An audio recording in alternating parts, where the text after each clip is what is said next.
Purchase കഴിഞ്ഞു പോകുമ്പോൾ gift ആയിട്ടൊരു ഗോൾഡ് കോയിൻ കൂടെ കിട്ടിയ എങ്ങനെ ഉണ്ടാവും? അതായത് സെവൻസ് ഗോൾഡ് ആൻഡ് ഡയമണ്ട്സിന്റെ പള്ളുരുത്തി ഷോറൂമിന്റെ ഇനാഗുറൽ ഓഫർ ആയിട്ട് ജനുവരി 11 മുതൽ ഫെബ്രുവരി 11 വരെ പള്ളുരുത്തി ഷോറൂമിൽ നിന്ന് ഗോൾഡ് പർച്ചേസ് ചെയ്യുന്നതിൽ നിന്നും തിരഞ്ഞെടുക്കുന്ന 11 ഭാഗ്യശാലികൾക്ക് സമ്മാനമായി ഗോൾഡ് കോയിൻ ലഭിക്കുന്നതാണ്. നമ്മുടെ പുതിയ ഷോറൂമിന്റെ പ്രത്യേകത എന്താണെന്ന് വെച്ചാൽ ലൈറ്റ് വെയ്റ്റ് കളക്ഷൻസ് ആണ്. ഗോൾഡ് റേറ്റ് ഒരുപാട് ഉയർന്നു നിൽക്കുന്ന സാഹചര്യത്തിൽ നമുക്ക് വാങ്ങിക്കാൻ പറ്റിയ ബെസ്റ്റ് ഓപ്ഷനാണ് light weight jewellery. Light weight ജ്വല്ലറിയുടെ ഒരുപാട് കളക്ഷൻ നമ്മുടെ സെവൻസ് ഗോൾഡ് ആൻഡ് ഡയമണ്ട്സിൽ അവൈലബിൾ ആണ്. അതുകൂടാതെ നിങ്ങളുടെ കയ്യിലുള്ള പഴയ ആഭരണങ്ങൾ അന്നത്തെ ഗോൾഡ് റേറ്റിൽ എക്സ്ചേഞ്ച് ചെയ്ത് പുതിയ ആഭരണങ്ങൾ വാങ്ങിക്കാവുന്നതാണ്. അപ്പോൾ മറക്കണ്ട, Sevens Gold and Diamonds Palluruthy. സിയാലിലെ മൾട്ടി മോഡൽ കാർഗോ ശൃംഖലയുടെ കേന്ദ്രമാകുമെന്ന് മുഖ്യമന്ത്രി പിണറായി വിജയൻ.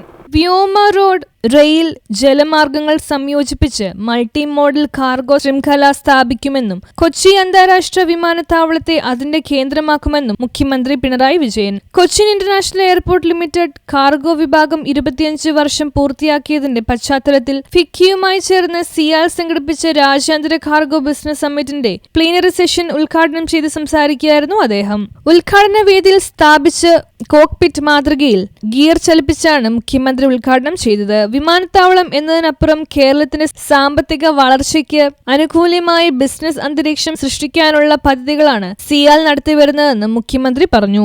കഴിഞ്ഞ സാമ്പത്തിക വർഷം 65,000 മെട്രിക് ടണ്ണിലേറെ ചരക്കുകൾ കൈകാര്യം ചെയ്തു. നടപ്പ് സാമ്പത്തിക വർഷം ഇത് 74,000 ടണ്ണായി ഉയരുമെന്നും മുഖ്യമന്ത്രി പറഞ്ഞു. പ്രവർത്തനം കൊണ്ട് രാജ്യത്തിനാകെ മാതൃകയായി തീർന്ന വിമാനത്താവളമാണ് കൊച്ചി വിമാനത്താവളം. കഴിഞ്ഞ സാമ്പത്തിക വർഷത്തിൽ സിയാൽ 1,142 കോടി രൂപയുടെ മൊത്ത വരുമാനവും 489 കോടി 84 ലക്ഷം രൂപയുടെ ലാഭവും നേടി. ഇതിലേക്ക് മികച്ച രീതിയിൽ സംഭാവന ചെയ്യാൻ സിയാൽ കാർഗോ വിഭാഗത്തിന് കഴിഞ്ഞിട്ടുണ്ട്. നിക്ഷേപകർക്ക് 50% ലാഭവിഹിതം സിയാൽ നൽകി. ഇത് 3 റെക്കോർഡാണ്. ഏറ്റവും വലിയ ഓഹരി ഉടമ എന്ന നിലക്ക് സംസ്ഥാന സർക്കാരിന് സിയാലിൽ നിന്ന് 79 കോടി 82 ലക്ഷം രൂപയുടെ മൊത്ത ലാഭവിഹിതം ലഭിച്ചു.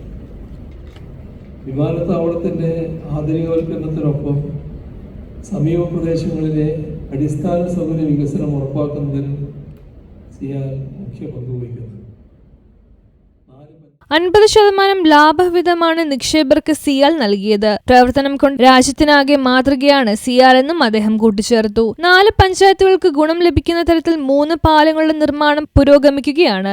ഫാർമസ്യൂട്ടിക്കൽ ഉൽപ്പന്നങ്ങൾ കൈകാര്യം ചെയ്യുന്നതിനുള്ള സർട്ടിഫിക്കേഷനായി സിയാൽ ശ്രമം തുടങ്ങിയിട്ടുണ്ട്. ആഗോളതലത്തിൽ ശ്രദ്ധേയരായ കമ്പനികൾ സിയാലിന് സമീപം ലോജിസ്റ്റിക് പാർക്കുകൾ സ്ഥാപിക്കുന്നത് സിയാലിലെ കാർഗോ സാധ്യതകൾ കൂടുതലായി ഉപയോഗപ്പെടുത്താൻ കഴിയുമെന്ന് വ്യവസായ മന്ത്രി പി രാജീവ് അധ്യക്ഷ പ്രസംഗത്തിൽ അഭിപ്രായപ്പെട്ടു. വൻകിട കമ്പനികളുടെ സാന്നിധ്യം ചരക്ക് നീക്കത്തിലെ വളർച്ചാ നിരക്കിന്റെ പ്രതിഫലനമാണെന്നും അദ്ദേഹം പറഞ്ഞു. CIAL managing director S Suhas IAS ചടങ്ങിൽ സ്വാഗതം പറഞ്ഞു. കാർഗോ കയറ്റുമതി രംഗത്ത് മികച്ച പ്രകടനം കാഴ്ചവെച്ച സ്ഥാപനങ്ങളെ ചടങ്ങിൽ മുഖ്യമന്ത്രി ആദരിച്ചു. സിയാൽ കാർഗോ വിഭാഗം മേധാവി സതീഷ് കുമാർ ആർ പൈ നന്ദി പറഞ്ഞു.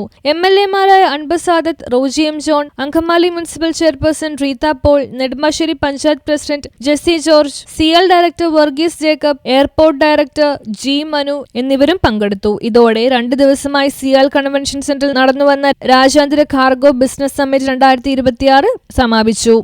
സിയാലിൻ്റെ വളർച്ചയിൽ എങ്ങനെ കാർഗോ സംവിധാനത്തെ കൂടി ക്രിയാത്മകമായി ഉപയോഗിക്കാൻ കഴിയും എന്നതാണ് ഈ ബിസിനസ് സമ്മിറ്റ് ചർച്ച ചെയ്തുകൊണ്ടിരിക്കുന്നത്. നേരത്തെ MD അദ്ദേഹത്തിൻ്റെ സ്വാഗത പ്രസംഗത്തിൽ സൂചിപ്പിച്ചതുപോലെ സംസ്ഥാന ഗവൺമെൻറ് ലോജിസ്റ്റിക് പോളിസി അംഗീകരിച്ചു കഴിഞ്ഞിട്ടുണ്ട്. പ്രൈവറ്റ് ലോജിസ്റ്റിക് പാർക്കുകൾ ഉൾപ്പെടെ അതിൻ്റെ ഭാഗമായി ഇപ്പോൾ അനുമതി നൽകി പ്രവർത്തനങ്ങൾ ആരംഭിച്ചിട്ടുണ്ട്. കൊച്ചി ഇന്റർനാഷണൽ എയർപോർട്ടിൻ്റെ ചുറ്റും ഒരു നല്ല ഡ്രൈവിംഗ് ഇക്കോസിസ്റ്റം ഇപ്പോൾ ഡെവലപ്പ് ചെയ്യുന്നുണ്ട്. അതിൻ്റെ ഒരു ഭാഗമാണ് നിരവധി ഇന്റർനാഷണൽ ലോജിസ്റ്റിക് പാർക്കുകൾ ഇവിടെ വരുന്നു.